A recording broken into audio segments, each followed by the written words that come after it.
नमस्कार, मैं हूं शिवानी। बिहारी न्यूज में आपका स्वागत है। आज 23 जून दिन सोमवार। खबरों की ओर बढ़ने से पहले एक नजर डालते हैं आज की टॉप हेडलाइंस पर। छात्रों की शिकायतों का समाधान अब सिर्फ 20 दिन में। यूजीसी का सख्त निर्देश, अब रैगिंग और भेदभाव की शिकायतों का होगा 24 घंटे में निपटारा। देश का सबसे लंबा केबल ब्रिज आज जनता को समर्पित होगा। सीएम नीतीश करेंगे उद्घाटन। राघोपुर दियारा को मिला 75 साल बाद अस्थायी रास्ता। बिहार में नदियां खतरे के निशान के पार। गंगा गंडक से घाघरा तक जलस्तर बढ़ा। बाढ़ की दस्तक से प्रशासन सतर्क। महिला आयोग की खास पहल, शादी से पहले अब रिश्तों की होगी पड़ताल। विवाह से पहले कपल्स की होगी काउंसलिंग। बिहार में केला क्रांति 3 गुना बढ़ा उत्पादन। किसानों की आमदनी में उछाल। कुशल युवा समृद्ध युवा मिशन के तहत युवाओं के लिए सुनहरा अवसर। प्रशिक्षण के लिए आवेदन की आज आखिरी तारीख। बिहार में युवाओं को मिल रहा नया मंच। T20 वर्ल्ड कप 2026 के लिए कनाडा ने रचा इतिहास। बड़ी टीमों के साथ बनाई जगह। अब तक 13 टीमों ने किया क्वालिफाई। तो ये थी आज की टॉप हेडलाइंस। अब नजर डालते हैं उन 25 बड़ी खबरों पर जो आपके लिए जानना है जरूरी। DMER में लैब असिस्टेंट और ड्राइवर समेत 1107 पदों पर आवेदन शुरू। DMER यानी the director of medical education and research ने लेबोरेटरी असिस्टेंट ड्राइवर सहित 1107 पदों पर भर्ती निकाली है। आवेदन प्रक्रिया 19 जून 2025 से शुरू होकर 9 जुलाई 2025 तक चलेगी। शैक्षणिक योग्यता 10वीं 12वीं diploma, BSc, MSc, MCOM, MA और MSW तक मान्य है। ड्राइवर पद के लिए हैवी व्हीकल ड्राइविंग लाइसेंस और अनुभव अनिवार्य है। आयु सीमा 18 से 38 वर्ष है, जिसमें नियम अनुसार छूट दी जाएगी। ओपन कैटेगरी के लिए फीस 1000 रुपये और रिजर्व कैटेगरी के लिए 900 रुपये है। चयन प्रक्रिया में रिटन टेस्ट और इंटरव्यू शामिल है। इच्छुक उम्मीदवार ऑफिशियल वेबसाइट www.med/edu.in पर जाकर आवेदन कर सकते हैं। छात्रों की समस्याओं का अब 20 दिन में करना होगा समाधान। विश्वविद्यालय अनुदान आयोग यानी यूजीसी ने निर्देश जारी किया है कि अब राज्य व निजी विश्वविद्यालयों को फीस, छात्रवृत्ति, कोर्स एडमिशन पॉलिसी और प्रोस्पेक्टस से जुड़ी छात्रों की समस्याओं का समाधान 20 दिनों के भीतर करना होगा। यह निर्देश चालू सत्र से प्रभावी होगा। यूजीसी ने रैगिंग व भेदभाव से संबंधित शिकायतों के समाधान के लिए 24 घंटे की समय सीमा तय की है। छात्रों की सहायता के लिए 24x7 टोल फ्री नंबर 1800-180-5522 और ई समाधान पोर्टल शुरू किया गया है। उच्च शिक्षा निदेशालय ने सभी कुलपतियों को इस दिशा निर्देश के पालन हेतु आवश्यक कदम उठाने को कहा है। नदियों का जलस्तर खतरे के निशान से ऊपर, प्रशासन अलर्ट। बिहार के कई जिलों में मानसून के एंट्री के साथ ही बाढ़ जैसे हालात बन गए हैं। नेपाल और झारखंड में भारी बारिश के कारण गंगा, कोसी, गंडक, बागमती, कमला बलान, पुनपुन, बूढ़ी गंडक और घाघरा जैसी प्रमुख नदियों का जलस्तर खतरे के निशान से ऊपर पहुंच गया है। राजधानी पटना के दीघा और गांधी घाट सहित कई घाटों पर गंगा नदी का जलस्तर लगातार बढ़ रहा है। उप मुख्यमंत्री सम्राट चौधरी ने कहा कि सरकार बाढ़ से निपटने के लिए पूरी तरह तैयार है और पहले की तुलना में अब स्थिति बेहतर तरीके से संभाली जा रही है। वहीं जल संसाधन मंत्री विजय चौधरी ने अधिकारियों को 24 घंटे अलर्ट पर रहने और लापरवाही पर सख्त कार्रवाई की चेतावनी दी है। प्रशासन ने लोगों को सतर्क रहने और सुरक्षित स्थानों पर जाने की सलाह दी है। छोटी नदियां भी बाढ़ की स्थिति को और गंभीर बना रही है। छुट्टी के दिन एसएसपी कार्तिकेय शर्मा का औचक निरीक्षण। पटना के नए एसएसपी कार्तिकेय शर्मा रविवार को अचानक कोतवाली थाना पहुंच गए, जिससे थाना परिसर में हड़कंप मच गया। यह उनका इस थाने का पहला दौरा था और उन्होंने दोपहर के समय और छुट्टी के दिन किया। पुलिसकर्मी उनकी अप्रत्याशित मौजूदगी से हैरान रह गए। कार्तिकेय शर्मा ने इस दौरे को सामान्य निरीक्षण बताया और थाना की कार्यप्रणाली की जानकारी ली। मीडिया से बात करते हुए उन्होंने पटना को अपराध मुक्त बनाने के संकल्प को दोहराया। 2014 बैच के IPS अधिकारी शर्मा पहले भी कई बड़े मामलों का खुलासा कर चुके हैं और तकनीकी जांच में विशेष दक्षता रखते हैं, जिससे लोगों को उनसे काफी उम्मीदें हैं। स्वास्थ्य लिपिकों के तबादले और प्रोन्नति के नियमों में बड़ा बदलाव। बिहार सरकार ने स्वास्थ्य लिपिकों के लिए नया आदेश जारी किया है, जिसके तहत उन्हें राज्य स्तरीय संवर्ग का दर्जा दिया गया है। इसके अंतर्गत स्वास्थ्य लिपिक संवर्ग नियमावली 2025 लागू की गई है। अब लिपिकों के तबादले, पदस्थापन, प्रोन्नति और सेवांत लाभ की सभी प्रक्रियाएं निदेशालय स्तर से संचालित होंगी। नियुक्ति और विभागीय कार्रवाई का अंतिम निर्णय भी यहीं से लिया जाएगा। अवकाश स्वीकृति का अधिकार प्राचार्य, अधीक्षक और निदेशकों को दिया गया है और इस नए आदेश से कार्य प्रणाली में पारदर्शिता और एक रूपता आएगी, जिससे प्रोन्नति और तबादले की प्रक्रिया अधिक स्पष्ट, समतामूलक और समयबद्ध हो सकेगी। बिहार में युवाओं के लिए सुनहरा अवसर। बिहार कौशल विकास मिशन द्वारा कुशल युवा समृद्ध युवा अभियान के तहत जून 2025 बैच के लिए नामांकन प्रक्रिया जारी है। इस पहल का उद्देश्य युवाओं को केवल डिग्री नहीं बल्कि व्यावसायिक कौशल भी प्रदान करना है, जिससे वे आत्मनिर्भर बने और रोजगार उत्पन्न कर सकें।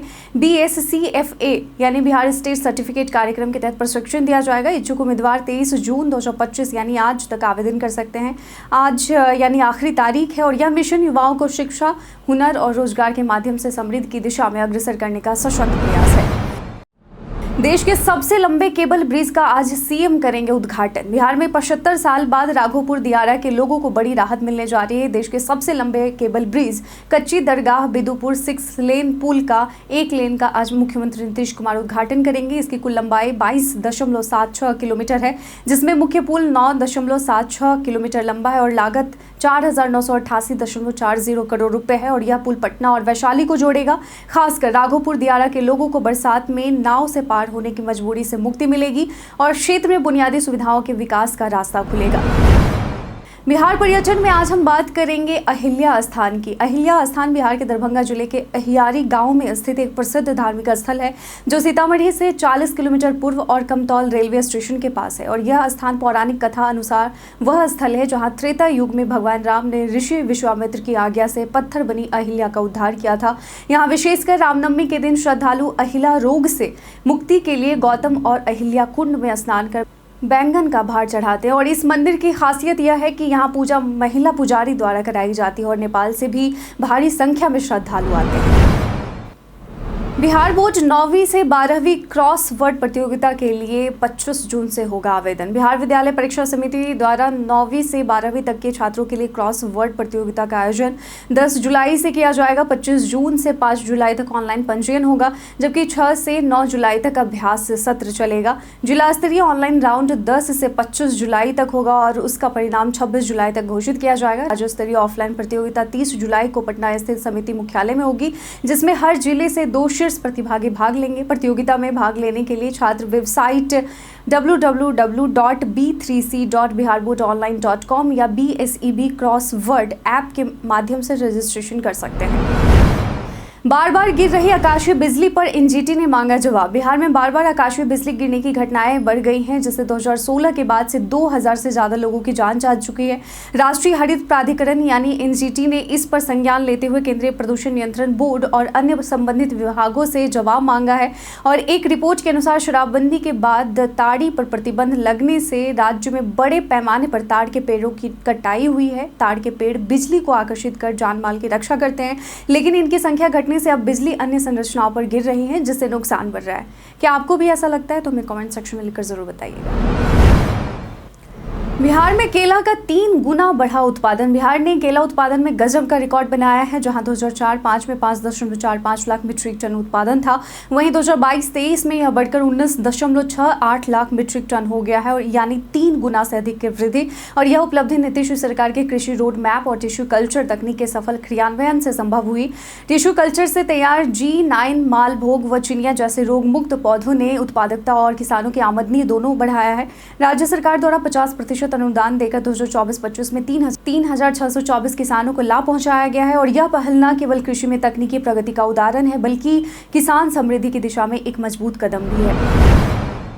पंकज त्रिपाठी ने कहा, इरफान और केके जैसे कलाकार दोबारा नहीं आते। पंकज त्रिपाठी ने अपनी आने वाली फिल्म मेट्रो इन दिनों के प्रमोशन के दौरान दिवंगत अभिनेता इरफान खान और गायक केके को याद करते हुए भावुक श्रद्धांजलि दी। उन्होंने कहा कि इनके जैसे कलाकार दोबारा नहीं आते। पंकज त्रिपाठी ने बताया कि उन्होंने लाइफ इन ए मेट्रो में इरफान के कुछ सीन और केके द्वारा गाए गीत देखे सुने हैं, जो आज भी दिल को छूते हैं। केके के गीतों की तारीफ करते हुए उन्होंने कहा कि हम सभी उनकी आवाज़ और मौजूदगी को मिस करते हैं। उन्होंने यह भी बताया कि उन्हें सेट पर सीन के दौरान काम करना ज़्यादा पसंद है और अनुराग बसु उनके पसंदीदा निर्देशक हैं। तलाक रोकने की दिशा में महिला आयोग की नई पहल। राष्ट्रीय महिला आयोग ने तलाक के बढ़ते मामलों को देखते हुए एक नई पहल तेरे मेरे सपने कार्यक्रम की शुरुआत की है और इस कार्यक्रम के तहत शादी से पहले कपल्स से बातचीत की जाएगी, उनकी सोच विचार और कंपैटिबिलिटी को समझा जाएगा। आयोग की टीम दोनों पक्षों से मिलकर उनकी सहमति, समझ और रिश्ते की गंभीरता को परखेगी और इसका उद्देश्य विवाह के पहले ही संभावित मतभेदों को पहचान कर भविष्य में होने वाले तलाक को कम करना है। आयोग की सदस्य ममता कुमारी ने जानकारी दी कि यह पहल रिश्तों को मजबूत बनाने और विवाह संस्था की गंभीरता को समझाने की दिशा में एक सकारात्मक कदम है। आधी रात को आई कॉल पर पटना डीएम की बड़ी कार्रवाई। पटना के बोरिंग रोड में नियमों की अनदेखी कर हो रहे निर्माण को लेकर शनिवार देर रात करीब 2 बजे डीएम डॉक्टर त्यागराजन को स्थानीय लोगों ने फोन कर बताया कि गहरे गड्ढे के कारण आसपास की इमारतें खतरे में हैं और जानमाल को भारी नुकसान हो सकता है। डीएम ने तत्काल कार्रवाई करते हुए एनडीआरएफ और जिला अधिकारियों को मौके पर भेजा। लोगों को सुरक्षित स्थानों पर पहुंचाया गया और इलाके की घेराबंदी कर दी गई। सुबह स्वयं डीएम ने निरीक्षण किया। मामले की जांच के लिए 3 सदस्यीय समिति गठित की गई जो निर्माण में नियमों के उल्लंघन की जांच करेगी। क्या आप जानते हैं कि 3G, 4G और 5G में क्या है फर्क? मोबाइल नेटवर्क में G का मतलब है जनरेशन यानी तकनीक की नई पीढ़ी। 3G से इंटरनेट की शुरुआत हुई जिसकी स्पीड 1 से 5 Mbps थी। इससे पहले केवल कॉल और SMS चलते थे, लेकिन 3G आने से यूट्यूब और फेसबुक जैसे ऐप्स चलने लगे। 4G की स्पीड 10 से 100 Mbps तक होती है, जिससे HD वीडियो, ऑनलाइन गेमिंग और फास्ट डाउनलोडिंग संभव हो गई। अब आया है 5G जिसकी स्पीड 300 Mbps से 1 Gbps तक है। 5G से एक HD मूवी कुछ ही सेकंड में डाउनलोड हो सकती है और यह स्मार्ट सिटी, वर्चुअल रियलिटी जैसे भविष्य के कामों में मदद करेगी। 27 जून तक बिहार में भारी बारिश और वज्रपात का अलर्ट। मौसम विभाग ने 23 जून से 27 जून तक पूरे बिहार में बारिश और वज्रपात का अलर्ट जारी किया है। खासतौर पर कोसी और सीमांचल के जिलों में 23 से 24 जून तक भारी बारिश की चेतावनी दी गई है। पटना समेत कई जिलों में उमस भरी गर्मी से लोग परेशान हैं। हालांकि कुछ जगहों पर हल्की बारिश हुई है। वज्रपात से 2 लोगों की जान भी जा चुकी है।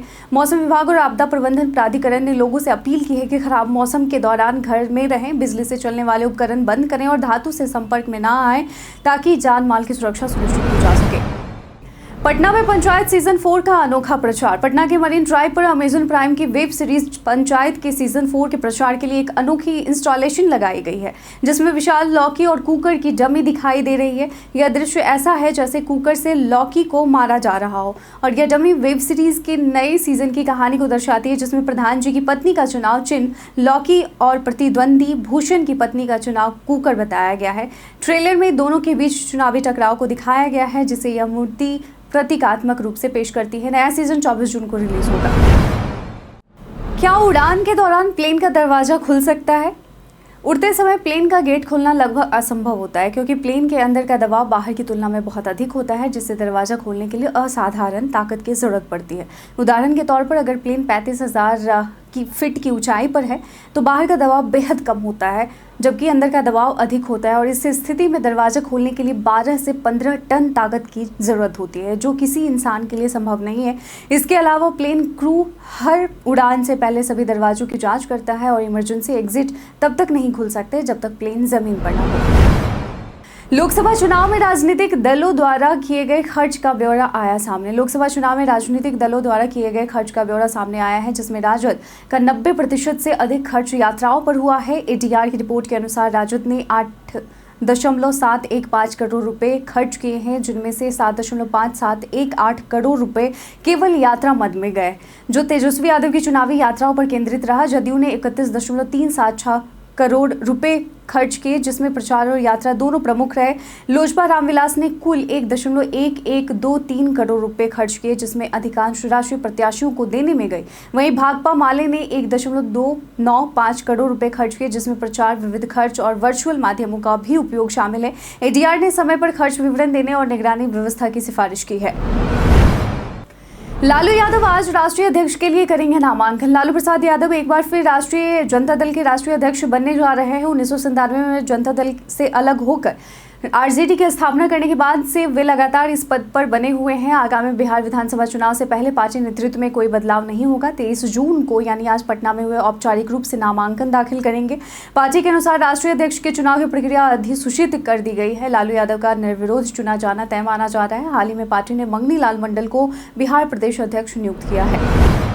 सम्राट चौधरी ने लालू यादव को बताया गब्बर। बिहार की राजनीति में विधानसभा चुनाव से पहले गर्माहट बढ़ गई है और अब गब्बर की एंट्री हो गई है। डिप्टी सीएम सम्राट चौधरी ने लालू प्रसाद यादव को बिहार की राजनीति का गब्बर सिंह और इकलौता विलन बताया। उन्होंने कहा कि लालू राज में डर और पलायन था, जबकि आज विकास हो रहा है। चौधरी ने तेजस्वी यादव को चुनौती दी कि वे लालू राबड़ी के 15 साल बनाम नीतीश कुमार के 20 साल के कार्यकाल पर बहस करें। उन्होंने तेजस्वी यादव के भ्रष्टाचार से जुड़े आरोपों को दोहराया और दावा किया कि मोदी और नीतीश के नेतृत्व में बिहार तेजी से तरक्की कर रहा है। आईसीसी मेंस टी20 विश्व कप 2026 के लिए अब तक 13 टीमें क्वालिफाई कर चुके हैं। इनमें मेजबान भारत और श्रीलंका के साथ अफगानिस्तान, ऑस्ट्रेलिया, बांग्लादेश, इंग्लैंड, दक्षिण Africa, America, West Indies, Ireland, New Zealand और पाकिस्तान शामिल है। खास बात यह रही कि कनाडा ने भी बहामास पर शानदार जीत के साथ क्वालिफाई कर लिया है। यह उनकी लगातार 5वीं जीत रही। कलीम सना और शिवम शर्मा की घातक गेंदबाजी और दिलप्रीत बाजवा की विस्फोटक बल्लेबाजी ने जीत में अहम भूमिका निभाई। अब 7 टीमें क्षेत्रीय क्वालिफायर्स यूरोप, अफ्रीका, एशिया, EAP के जरिए टूर्नामेंट में जगह बनाएंगे। भारत के इतिहास में आज की तारीख कई कारणों से है दर्ज। प्लासी की लड़ाई ब्रिटिश सेना और सिराज उद दौला के बीच 1757 में शुरू होती है, जहां बंगाल के ब्रिटिश कब्जे का नियंत्रण होता है। भारतीय नेता एवं इंदिरा गांधी के छोटे पुत्र संजय गांधी का निधन 1980 में हुआ। भारत के प्रसिद्ध क्रांतिकारी और पाकिस्तान में प्रथम उच्चायुक्त संस्थापक श्री प्रकाश का निधन 1971 में हुआ। भारतीय जनसंघ के संस्थापक श्यामा प्रसाद मुखर्जी का कश्मीर की जेल में 1953 में निधन हुआ। महान मराठा पेशवा बालाजी बाजीराव का निधन 1761 में हुआ। एयर इंडिया की फ्लाइट AI-171 की क्रैश रिपोर्ट पर वायरल मैसेज फर्जी। सोशल मीडिया पर एक व्हाट्सएप संदेश तेजी से वायरल हो रहा है, जिसमें एयर इंडिया की फ्लाइट AI-171 की क्रैश से जुड़ी एक प्रारंभिक रिपोर्ट होने का दावा किया गया है। हालांकि प्रेस सूचना ब्यूरो यानी PIB की फैक्ट चेक यूनिट ने इस संदेश को फर्जी करार दिया है। PIB ने स्पष्ट किया है कि ऐसी अफवाहों पर भरोसा न करें और केवल सरकारी स्रोतों से प्राप्त जानकारी पर ही विश्वास करें। फर्जी खबरें फैलाना दंडनीय अपराध हो सकता है। लोगों से अपील की गई है कि वे भ्रामक संदेशों को साझा करने से बचें। 66 बोर्ड रिजल्ट में लड़कों को बेटियों ने छोड़ दिया पीछे। साल 2025 के बोर्ड परीक्षाओं में बेटियों ने एक बार फिर साबित कर दिया कि वे किसी से कम नहीं हैं। शिक्षा मंत्रालय के अनुसार देश के 66 स्कूल बोर्ड्स के नतीजों में लड़कियों के शानदार प्रदर्शन देखे गए हैं। खासतौर पर साइंस स्ट्रीम में लड़कों को पीछे छोड़ते हुए बेटियों ने टॉप रैंक हासिल किया है। CBSE, UP, बिहार, MP और राजस्थान बोर्ड्स में लड़कियों का पास प्रतिशत और मेरिट में हिस्सेदारी उल्लेखनीय रही। ग्रामीण क्षेत्रों की छात्राओं ने भी बेहतरीन अंक प्राप्त किए हैं और यह उपलब्धि न सिर्फ शिक्षा में लैंगिक समानता को बल देती है, बल्कि महिला सशक्तिकरण की दिशा में एक मजबूत कदम है। और इसी के साथ हम प्रतिदिन आपसे 5 ऐसे जरूरी सवाल और उसके जवाब पूछते हैं, जो कि BPSC, बिहार पुलिस दारोगा समेत SSC जैसे अन्य प्रतियोगी परीक्षाओं में काम आएंगे। सवाल इतिहास, बिहार स्पेशल, विज्ञान, करंट अफेयर्स और भूगोल से होते हैं। पूछे गए 5 सवाल में आपने कितना सही उत्तर दिया है, यह हमें कमेंट सेक्शन में लिखकर जरूर बताएं। आज का पहला सवाल है, हाल ही में वर्ल्ड ग्रीन इकोनॉमी फोरम का शुभारंभ कहाँ किया गया? Option A Dubai, option B नई Delhi, option C Paris, option D London. इसका सही जवाब है ऑप्शन A दुबई। आज का दूसरा सवाल है, राष्ट्रीय वन्य जीव सप्ताह कब मनाया जाता है? ऑप्शन A 1 से 7 सितंबर, ऑप्शन B 2 से 8 अक्टूबर, ऑप्शन C 10 से 16 नवंबर, ऑप्शन D 20 से 26 दिसंबर।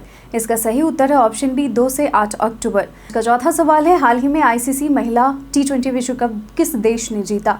ऑप्शन A दक्षिण Africa, option B New Zealand, option C Bharat, option D Australia. इसका सही उत्तर है ऑप्शन B न्यूजीलैंड। आज का तीसरा सवाल है, आमनगढ़ टाइगर रिजर्व किस राज्य में स्थित है? Option A Madhya Pradesh, option B Jharkhand, option C Uttar Pradesh, option D Karnataka. इसका सही उत्तर है ऑप्शन सी उत्तर प्रदेश। आज का पांचवा और आखिरी सवाल है, हाल ही में मैकोंग नदी में देखी गई जायंट सैल्मन कार्प की वर्तमान IUCN स्थिति क्या है? ऑप्शन ए गंभीर रूप से संकटग्रस्त, ऑप्शन बी संकटग्रस्त, ऑप्शन सी असुरक्षित, ऑप्शन डी कम चिंता। इसका सही उत्तर है ऑप्शन ए गंभीर रूप से संकटग्रस्त। और बीते दिन हमारे द्वारा पूछे गए सवाल का जवाब आप लोगों में से बहुत लोगों ने अपना जवाब हमें कमेंट सेक्शन में लिख कर दिया था। जिन्होंने पूछे गए सवाल का जवाब दिया उनके नाम है अब्दुल मनन, अनवर करीम खान, संजीत कुमार, सुमन, सौरभ, बेबी कुमारी, संजीव कुमार, चंदन कुमार, मुन्ना प्रसाद, पुष्पा, नौशाद रजा, अर्जुन राम, राकेश मिश्रा, राजीव कुमार, अतीक खान, बली कुमार और राजेश कुमार। इसके साथ ही बढ़ते हैं आज के सवाल की। और आज का सवाल है कि आपके हिसाब से तलाक के बढ़ते मामलों की सबसे बड़ी वजह क्या है? आप अपना जवाब में कमेंट सेक्शन में लिखकर जरूर बताएं। आज के बुलेटिन में बस इतना ही। बिहार की तमाम खबरों के साथ अपडेट रहने के लिए देखते रहें बिहारी न्यूज़। और साथ ही अगर आप यूट्यूब चैनल पर देख रहे हैं तो चैनल को सब्सक्राइब कर लें। अगर आप फेसबुक पेज पर देख रहे हैं तो लाइक और फॉलो करना ना भूलें। धन्यवाद।